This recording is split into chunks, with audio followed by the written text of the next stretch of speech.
it's Adele Newton here, the Executive Director of CSCAN. Thanks very much for joining us this morning for this really important webinar on interacting with government.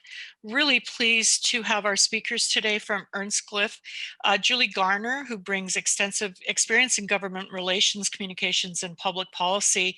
She's worked for close to 15 years, both in the government political staff and at Earnscliffe as a consultant advocate. She served in senior staff member positions for the Ontario cabinet ministers in 4 different portfolios. And Julie also worked with us last year as we sought to resolve the issue of Bill 29 in Quebec. So she's familiar with CSCAN and the work that we do. Julie is joined today by Rob Leone, who brings a unique blend of practical, political, and academic experience to this presentation. Rob was a member of provincial parliament during Ontario's 40th parliament. He was a passionate advocate in matters of education and training and was in the official opposition as the critic for training, colleges and universities and the Ministry of Education. So between Rob and Julie, we have a really unique mix of experience in both government and knowledge of academia. So without further ado, I am going to turn it over to Rob and Julie. And if you have questions, please put them in the chat and the Q&A, and we'll answer questions after the formal presentation. So over to you, Julie and Rob. Thanks very much, Adele, for having us here today, and thank you to everyone who's joined us this afternoon and who is joining us after the fact by recording. It's a great honor for Rob and I to present this material because we feel really passionate about the subject and about interacting with government. Before we kind of get started in the presentation, I'll just provide some perspective on that last comment. Government, I served there for 10 years, Rob, in a different capacity as an elected official. But the people that are charged with those positions sometimes bring industry knowledge to the background of their portfolios in the Ontario Public Service and in the federal government.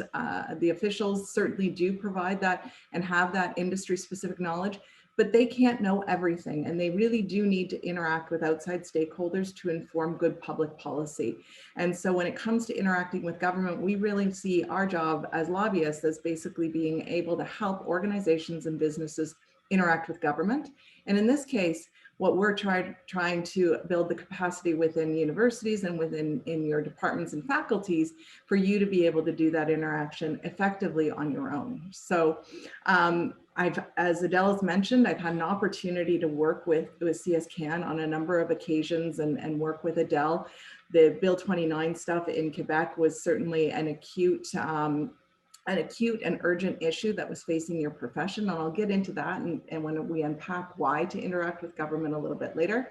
But I also had the opportunity to interact with the organization around foreign students coming in the fall and how that was intersecting with some of the challenges that arose out of the COVID-19 pandemic. And so certainly very familiar with that, and also did a little bit of work with the University of Waterloo and their Faculty of Mathematics a while back. So very keen to support computer science and support your activities and interactions with government. Our presentation today, if I can figure out how to advance, will cover a number of things: the who, the why, the who, the where, the when, the what, and the how of interacting with government. And we are also going to endeavor throughout the presentation to advance the great questions that we received from the group in advance. I'm going to start with the why. Starting with why, I'm stealing from Simon Sinek here, really is where we always like to start with our clients and where we like you to start any of your discovery and work in the background to determine why it is that you would want to even approach government. It's also important for you to understand why it is important to interact with government.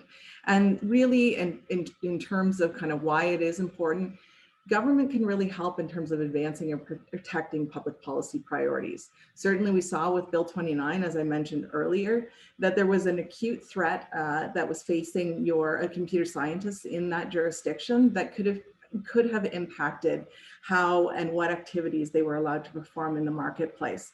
That was certainly something that was addressed and very effectively by the association and the members, to be able to put out very good and well-informed information to government to avoid that threat and eventually get the decision changed. But certainly that, from a protect standpoint, is one reason to impact and interact with government, but it's also for advancing public policy priorities. And those can include IP ownership issues, or even on the promotion side of things for how to attract and retain great computer science talent, or talent looking to learn at one of your institutions.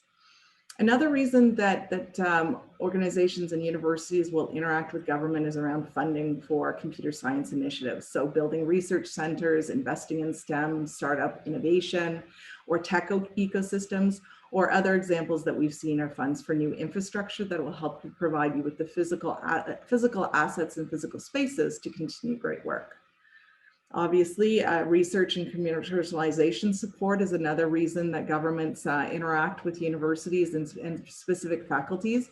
These are activities that governments at the provincial levels, as well as the federal government levels, have been engaged in for a number of years, and is certainly a significant amount of support and financial support for institutions in these particular areas. And then the last area in terms of kind of the why you would interact with government would be around strategic partnerships. And those partnerships, whether it be institutions or initiatives that you're pursuing in partnership with others, or in partnership also with government to address a specific problem that is seen in society, can also be another reason why you would want to engage and leverage support from government. The benefits for this proactive engagement, certainly funding and dollars is a fairly obvious one, but there's also the very stark reality that government does matter to universities and faculties and departments in Canada, and they do provide a significant amount of support. That support disappears if there's not an understanding of the value that different faculties, different disciplines, and different institutions are providing within to Canada, whether it be through just continuing our leadership and knowledge development, or whether it's actually in attracting and retaining top talent, or attracting jobs and investment to our jurisdictions. Those are certainly things that governments need to be kept aware of to understand the value proposition that institutions, departments, and faculties like yours provide to Canadians overall. And the last would be the recognition component. Governments certainly never short or shy on press releases or press engagements, and can really draw attention to the very valuable work that you guys are providing for Canada and for the world. Although not always sought out by professionals within your faculties, it's certainly something that does help, and we have seen it benefit the ability for institutions and departments and faculties to be able to attract talent from the teaching side of things, but also students and grad students into their faculties. With that being said, I'm going to turn it to Rob just to kind of double down on this why, because it is a critical component of unpacking why interaction with government is important. Yeah, I think there's a couple of things that are obviously important for all of us to discern too. And you're operating in an environment as a sub program within a larger, wider institution, and sometimes your goals are going to align with the goals of your institution, and sometimes you want to stand out and go on your own. I think there's some degree of interest in trying to figure out where you can play a role, where you can advance your agenda, and ultimately build out the story, the narrative that you want to present. And so the why also has to account for the fact that in an environment across the board, as computer science programs across the country, there may be some unified need to have a strategy or an advocacy ask of government that might be independent of your institutions. And so there are elements that you have to weigh in and weigh out and deal with that aren't necessarily linear and require a fair degree of strategy. And as confusing as The next slide we're going to get to, understanding how government works. It's also confusing for governments to figure out all the sort of different elements of how higher education institutions and departments within those institutions work. So there's a lot of confusion on all sides, and in order for you to raise your advocacy goals and objectives, you have to have a good story and a good ask. And we're going to get through all of that, Julie and I, through the course of this presentation. In this this circle of love here with different decision makers may seem confusing. You see a circle with the word the ministry. You have a circle with the minister's office. You have a circle with the minister, and it all might seem confusing. And if we layer in the fact that we're talking about not just one level of government in Ottawa, for example, but all the various provincial governments across the country, the confusion multiplies, and sometimes even to the point where the ministry responsible for higher education in province like Ontario might be called differently in a province like New Brunswick or a province like British Columbia. And so, there are elements of nomenclature here that may also add to this. But generally speaking, what this circle of love of decision making suggests is that these are the key sort of aspects of decision making from the government's perspective. The ministry means the effective department that will create that has the program under their umbrella, that has the funding envelopes, that the civil service works in, the nonpartisan civil service works in. Where you come into the sort of minister's office at the top of the circle, you're now talking about appointed officials on behalf of the minister to carry out the political endeavors of the ministry and the minister and cabinet specific to that minister. So the difference between the ministry, unelected, appointed for life bureaucrats, quote unquote appointed for life bureaucrats, versus the minister's office, where these are basically political operatives working on behalf of the minister in the minister's office to coordinate both the political and administrative aspects of government. Both of them are headed by the minister. The minister, obviously, in charge is responsible from a political accountability perspective. The minister's counterpart in the civil service is the deputy minister. So again, we have some words that you need to become familiar with that may seem confusing at first, but it's fairly standard that these words denote the same thing right across the board, federally and provincially. In Canada, again, the names of the ministry itself, the department itself may vary, but these components are fairly standard. Cabinet itself is all the ministers combined, and cabinet, our government, our system of parliamentary government is driven by cabinet decision making, collective decision making in cabinet. So cabinet approves a new program. That new program gets enacted. Of course, it needs the consent of the legislature, and there's all this talk about confidence. And I'll get to the legislature in a second, or parliament. But the cabinet's obviously a very important point in the decision-making windows of government. Treasury Board is how things get funded and coordinated. So there's obviously a coordination aspect to, hey, like everyone in every ministry across government's going to have ideas of spending more and more money. If every one of them were funded, we would be obviously, multiplying the cost of and size of our federal government and provincial governments as a consequence. There's some coordinating aspects to that.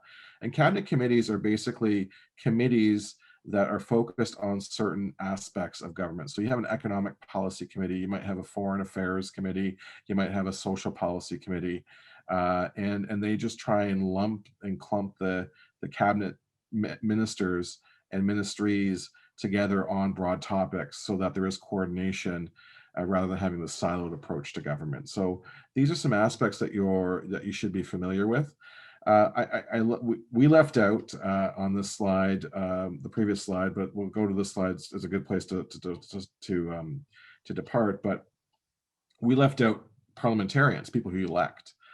And that's not to say that they're unimportant. They're important, obviously, to pass laws. They need to have a majority of parliamentarians to agree to pass laws, but they're not program decision makers. They're not the ones that are going to reallocate spending to a new program or new idea, right? They could be conduits to any one of these circles, but they're not necessarily the key decision makers of funding new programs and new ideas. So now we can go on to the next slide, just to give you a visual picture of our federal cabinet and the key ministries that are and ministers that are associated with your file in higher education, and the importance of this, and the reason why we like to show this slide is because one of the very first things after you've come up to, like, what are we going to say, like what's our story, is who are we going to say it to, right? And you might have to identify ministers, maybe the prime minister, and there's always going to be people within the minister's offices that you can talk to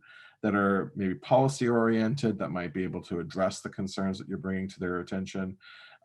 There's usually a stakeholder, a director of stakeholder relations that's involved in the minister's office to coordinate meetings and to bring that level of interest to the bureaucracy, and bring in the ministry officials, the civil servants that are going to help operationalize and write the regulations and fill out the program needs.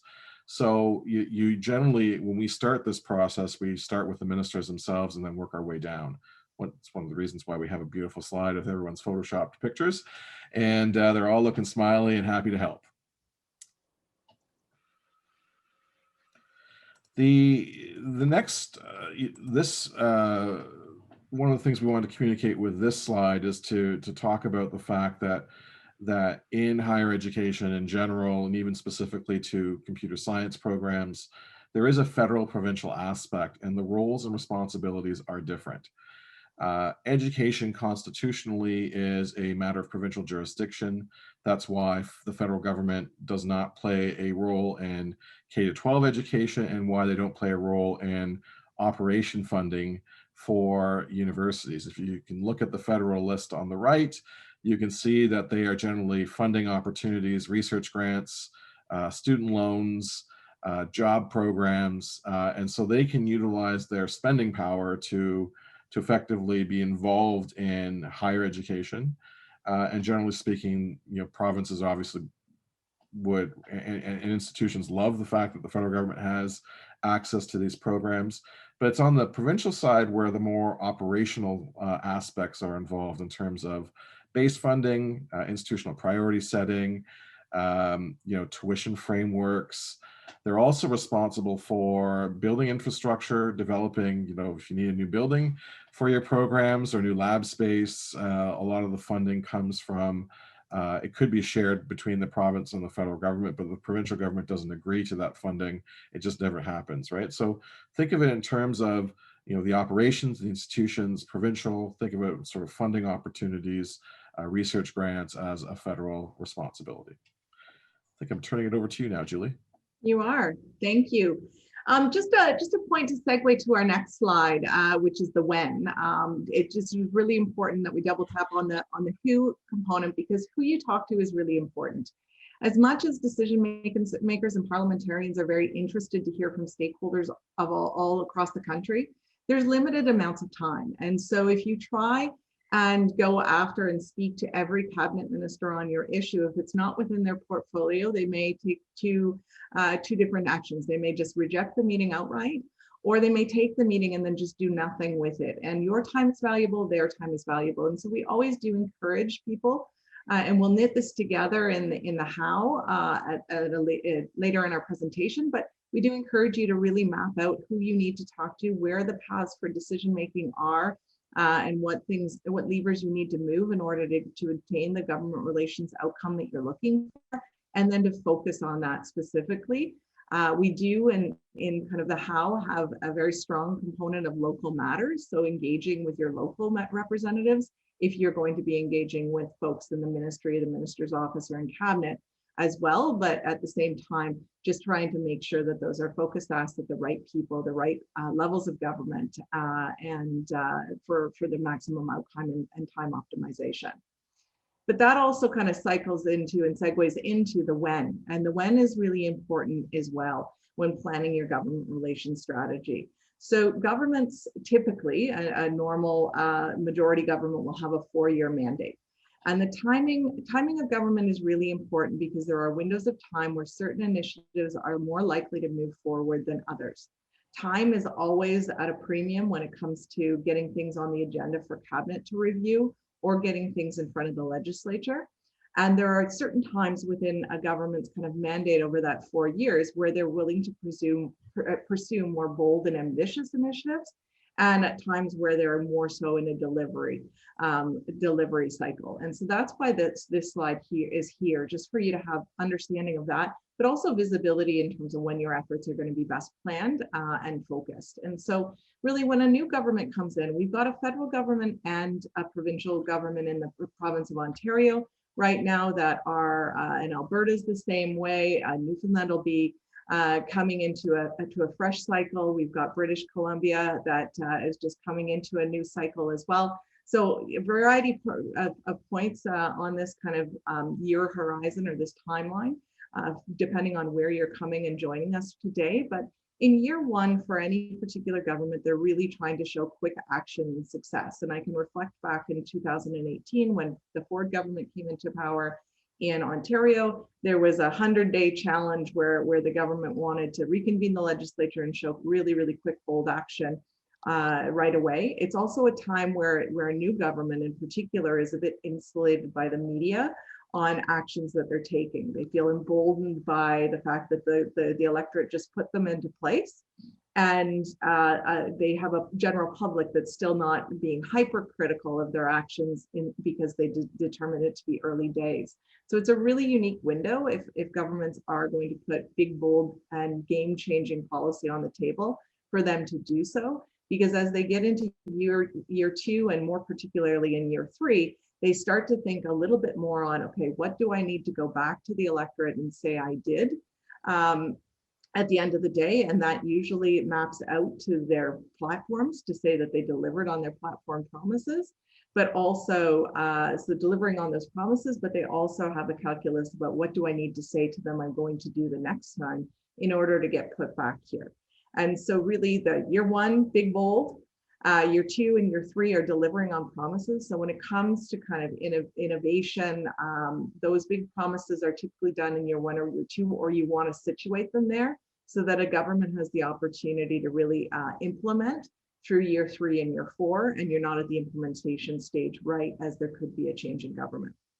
Year four, as far as government goes, is not my favorite, and certainly for anyone looking to get changes put in, there can be a land of opportunity in getting new funds, especially in the research side of things, opened up in that particular year, but it's a bit of a challenging opportunity or challenging time as governments are really transitioning over to election mode. And there is a window once the writ gets called where the officials will not put any spending initiatives forward anymore. And you almost have a blackout period for a period of 5 to 6 months where really nothing moves in government at a rapid pace to decision. And so you really do have to keep, if you are looking to put an acute ask on the table, look at what your timing looks like and how to integrate a new promise into that cycle in order to deliver that ask at the appropriate time. As well as kind of having a timeline in terms of the actual lifespan of a government, there's also kind of the lifespan of a public policy idea.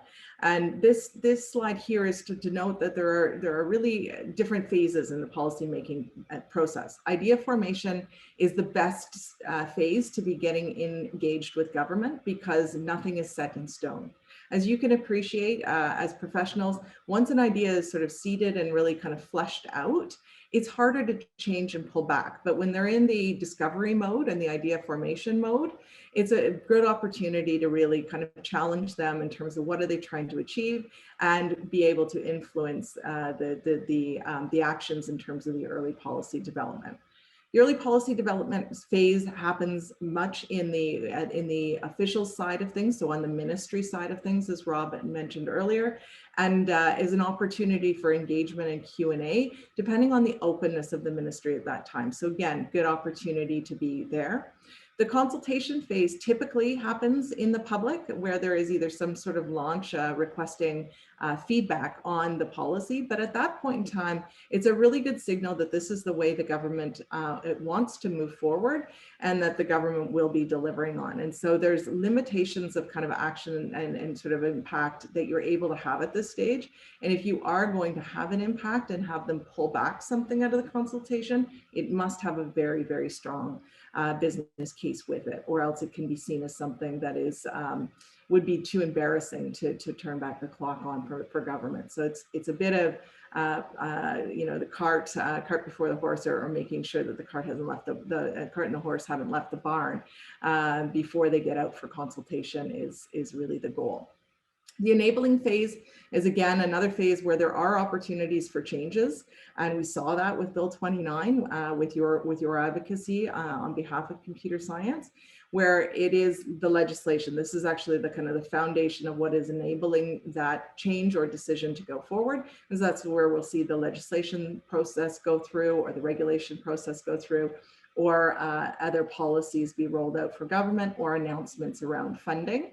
And then last is kind of the decision finalization side of things. So, and that particular point in time, certainly it has to go through another cycle of the decision-making process in order to change, which can be difficult. And what we typically see is that once a government has made a decision on one particular topic, they're unwilling to revisit that either piece of legislation or kind of action or topic for at least another 1 to 2 years before they'll put it back on the agenda without a really significant reason. So again, there's always an opportunity to put ideas forward, but when those ideas will be considered is something that has to factor high into your calculus of when you're engaging with government.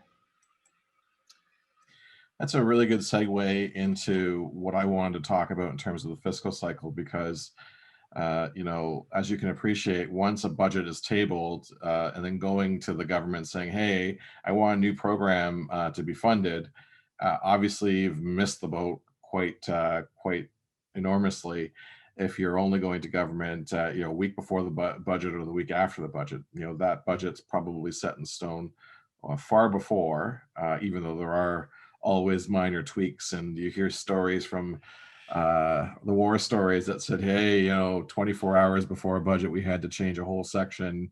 Yeah, but those are few and far between, and usually are done for political reasons, and probably typically not going to be something that you're going to be in the environment of attracting.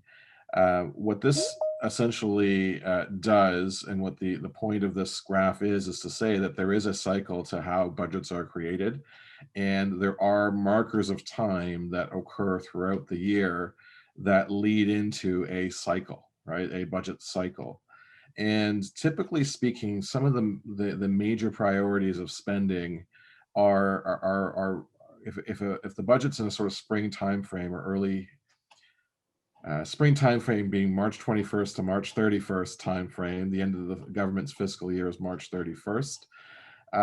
You know, sometimes that budget's sort of last week of March, sometimes it's April, sometimes it's May. During COVID, it was November. You know, but generally speaking, it's in the sort of March, April time frame for most governments. You know, if you're not in talking about your major policy initiatives, your blue sky ideas that requires a new envelope of money, you know, into the fall of the previous year, the likelihood that you're going to get something inserted into the budget significantly reduces. That's not to say that they're not going to ask, they're not going to solicit. There are always going to be opportunities to feed into consultations. But by and large, if this is something new, something major, something important, there's a lot of work that goes into the ask. It's about reallocating funds, or maybe raising revenue. It might be dismantling certain programs in favor of new programs.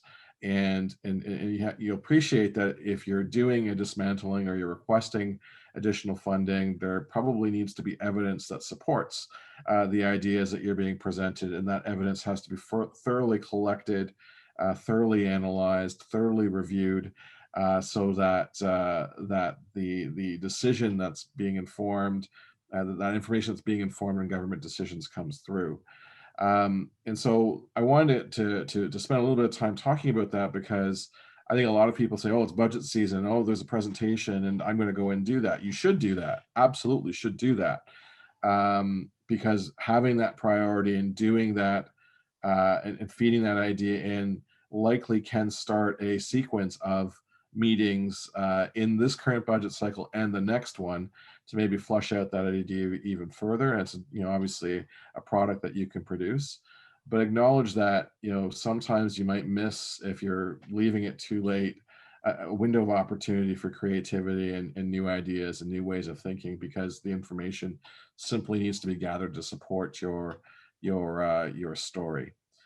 And on the next we are slide, we are talking about like how do you do the asks, and what are you going to talk about, right? And this is, I think, the importance of developing a list of priorities, and Julie mentioned this in her slides as well.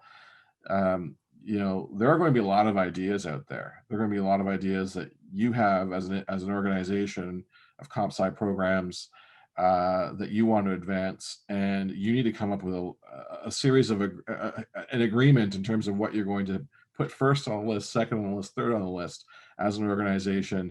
Because if you have 12 programs that are doing government relations outreach, and all 12 of you are saying something different, the likelihood that any one of them gets picked up is pretty much zero, right? Because the idea here is that you want to be coordinated. You want the governments to hear the same thing from multiple sources, and especially across the country if it's a federal ask. But there needs to be that level of coordination, that you have to identify what your priorities are and be coordinated, so that you're all asking the same thing. If there is some Can I just have you kind of touch upon the internal coordination there as well, just in terms of just making sure that those asks are coordinated, and that left hand knows what the right hand's doing with respect to government relations.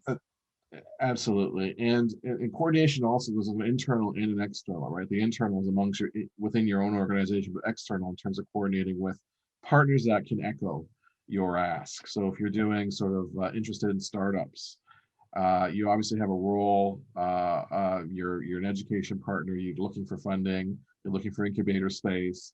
But there are probably economic partners that would help elevate that. Maybe it's local chambers of commerce and so on and so forth.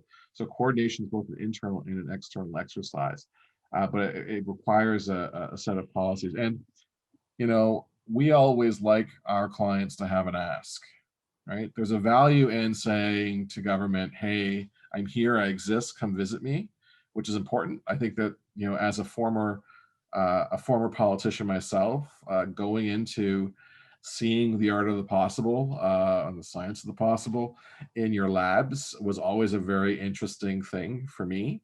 And so I think there'd be a fair degree of interest in just and a curiosity, because the curiosity actually is bred because a lot of people in politics don't know what you do, and so there is a value in, come see what I do, come to our lab, let me show you what our students are working on, our faculty are working on. And I think there's a curiosity to do that, but acknowledging the fact that that curiosity is driven by the fact that, there's not a lot of comp sci people in politics, in general. So build on that. That's a strength, right? But just don't necessarily, I wouldn't want to necessarily recommend doing the, hey, I'm here, without having a, hey, I'm here, but you know what, if you took part in this and you advanced this priority, we could do a whole lot more, right? So think about, when you're talking about building a set of priorities and identifying them, ultimately the goal is to crystallize what that ask is going to be when you're speaking to government. So the other thing that the last bullet point on the slide suggests is to build your case. You've got evidence. There's institutions have KPIs.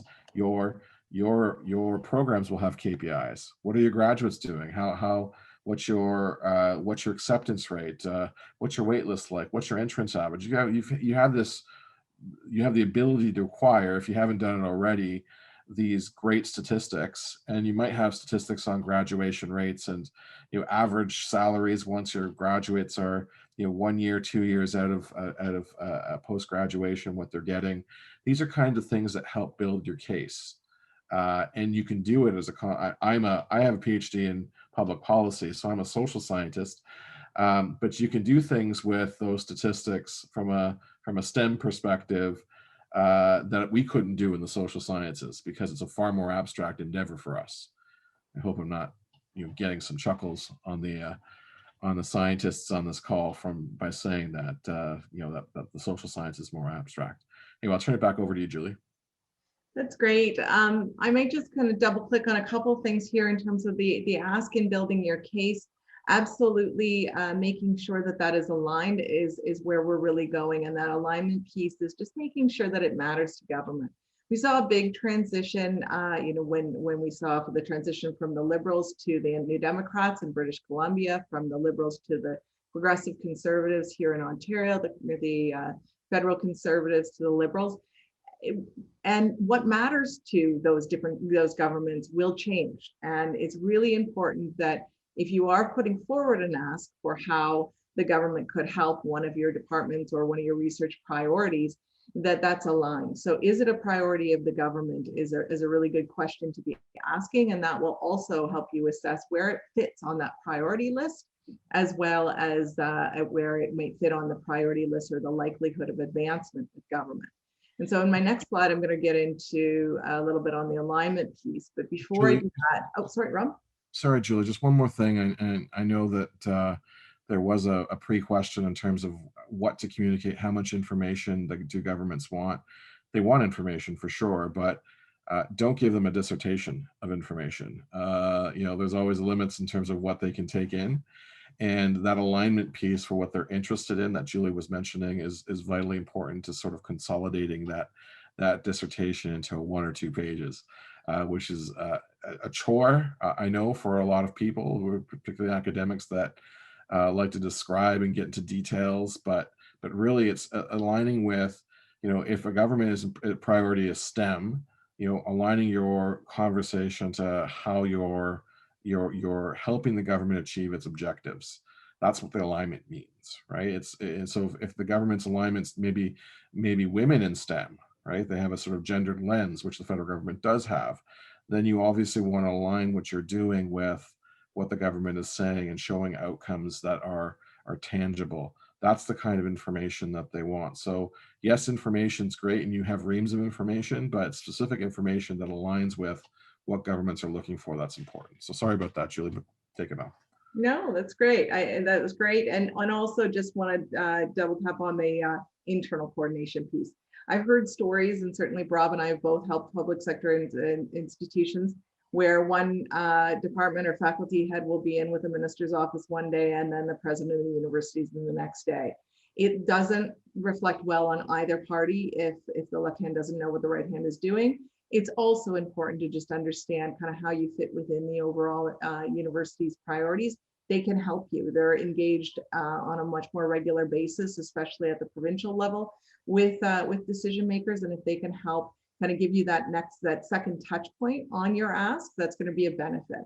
As Rob said earlier on, there's going to be times when that alignment's not possible, but where it is, take all opportunities to have others championing your causes as you possibly can. So in terms of the where alignment, and we'll start to kind of speed up here to leave some time for questions. It's really in a number of political documents. Most of the information is public. Every government is different as to whether or not they will publish mandate letters, which are our Bibles in terms of really understanding what the to-do list of any government has been, the to-do list that's been given to each minister and then each ministry to deliver on. But political platforms contain much of the same information: speeches from the throne, budget documents, political speeches, and other. And so you just have to mine for the information. What are the key words that they're really talking about? How do they talk about things? And how can we align our message to those priorities that have been identified, if that's at all possible? It's much easier to advance something that's already been identified as a need and priority area with a government than trying to get them to establish a new need or priority. In terms of how to structure a successful meeting, Rob, why don't you take this? And again, we'll be mindful of time. Yeah, I'm not going to spend too much time on this because it may seem self-explanatory, but what I really want to emphasize here is it's important that constant communication is important, both with trying to reach out to an office or an official, obviously invite, you may have to follow up. You may need to have a pre-meeting with your team if you're going with as a group of maybe like-minded institutions or a team of professors within a department. You have to coordinate what you're going to say and how you're going to say it so you're not looking like you're all on a different page. But one thing that's important, that if you get 30 minutes with a minister or a minister's office or any political person, you just got to be flexible. And you have to know that that meeting can extend beyond that 30 minutes or it could be cut short, because whatever's going on in that time frame. So know that flexibility has to be inherent, but also understand that you have to have an ask. So even if it does get cut short, you can say, look, just before we leave, I just want to make sure that this is what our primary goal of today's meeting is, and say it, and make sure that you're saying it, and then make sure that you're following up from that.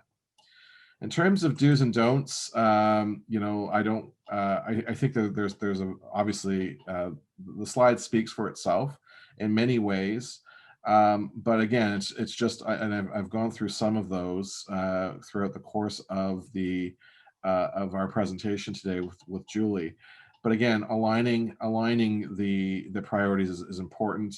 The second bullet point of why, you know, a lot of meetings that we see clients going into, they're like, oh, I do this and I do this and I do this and I need this from you, right? But try and flip that around and say, well, how can I actually help you? This is how I can help you, government. I know everyone comes to talk to you about, you know, give me, but this is how I can actually help you, right? And I think that frame, changing that conversation, that tone of conversation is very important. And on the don't side, of course, you know, you need a clear ask. If you're fragmented or no priorities and no clear ask, then you're missing opportunities, and the likelihood of getting a repeat meeting diminishes significantly. So keep that in mind. I wanted to just focus on the second bullet point on the don't slide, because it says schedule events when the legislature isn't in session. All right, so if you're looking to see a minister on a time when that minister is in their particular jurisdiction in their riding or their district or on tour, you know, like you've missed the opportunity. So keep in mind that there is a parliamentary calendar that's published, that you know when people are around and not around. Conversely, though, that if you're looking for your local MP or your local provincial politician to schedule a meeting, those sessions where they're not actually in Ottawa or in their provincial capital turn out to be actually good times. Right, so there's a sort of asterisk that I wanted to put on the schedule of events. So if you're looking for ministerial folks and key decision makers, especially the minister, doing it on a break week is not a great idea. A break week, quote unquote, a non-sitting week is classified as a break week. But if you're looking for a local person, that they're more likely to be in their riding during those constituency weeks. So just keep that in mind. Julie? Yeah, and so I would say the same goes for scheduling events, and Adele knows this well. If you schedule them during the break week and you're looking to get a cabinet minister down, it's much easier to get them in a break week to come and do those local events. They're often on tour, so and then your local representatives are there, so they use those opportunities. So if you're announcing a new institute is opening or whatnot, you may want to kind of try and plan around those things for a higher likelihood of success, that your engagement or your event will get the individuals that you want there. It's just hard for them to extract themselves sometimes from their legislative duties. Although with that being said, COVID has changed so much. And so happy to answer any individual questions that you might have on that if there's issue specific stuff. We'll just go through the last two slides maybe quickly and just say that relationships and credibility do matter. And so just showing up when you need something, as Rob's touched upon, isn't necessarily advisable. We do advocate, although that you have asked, that you do engage with government on a fairly regular basis, because the trust in relationships is really important if you're asking for change. And certainly we were able to leverage relationships even in the Bill 29 circumstance, and it helped us to a great effect in terms of being able to roll things back. And so it's really difficult to establish that if you're under fire. And the last would be take the long range view. We've mentioned that there are cycles of timing in a year, there's cycles of timing in a government, and there's cycles of timing in terms of issue prioritization. And we've seen those change dramatically. And an example I'll give is that in the federal government's platform, there were 2 mentions of homelessness in that platform, and they were both scoped around veterans. At this particular point in time, because of COVID-19 and a number of other external factors around affordability of housing, affordable housing and homelessness are now a significant priority in the secondary mandate letters that have just been issued. And so when I talk about kind of taking long range view, there are times that the conditions shift and all of a sudden your topic is the issue of the day. You've got to take a long range view and accept that that might be the case, and set those priorities and make sure that you give yourself a long enough time to achieve the objectives of your government relations strategy, because government moves at the pace of molasses, and sometimes it won't happen within kind of 1 year of time if the timing isn't right. So with that, Rob and I will turn it over to questions for you and stop sharing the presentation so we can go to a better view. Thanks so much, Julie and Rob. This was really an important set of information and tips. And I can speak from my experience that relationship piece is probably one of the most important. And we discovered that, or it was proven true when we were dealing with Bill 29, if only because I could pick up the phone and call Julie, who I'd worked with in previous lifetimes, to say, hey, can you work with us on this? And the relationships that some of our CSCAN members had in Quebec with bureaucrats and government people really made a difference in how we were able to resolve that. I'd like to open it up for questions now. If anyone has a question, if you could let me know by raising your hand or putting it in the Q&A or the chat, I'd be happy to do that. So I'll give you a couple of moments for that. I know we had some questions in advance that Julie and Rob addressed as part of the presentation, and I thank the people that were able to provide those questions before the presentation.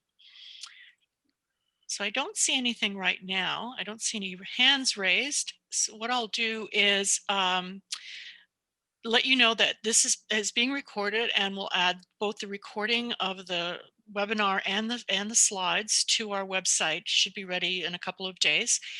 And if you have any questions subsequent that you come up with after the webinar, please forward them to me, and we'll work with Julie and Rob to get them answered.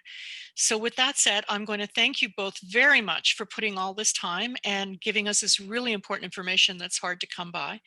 And thank everybody for attending. Thanks very much, everyone.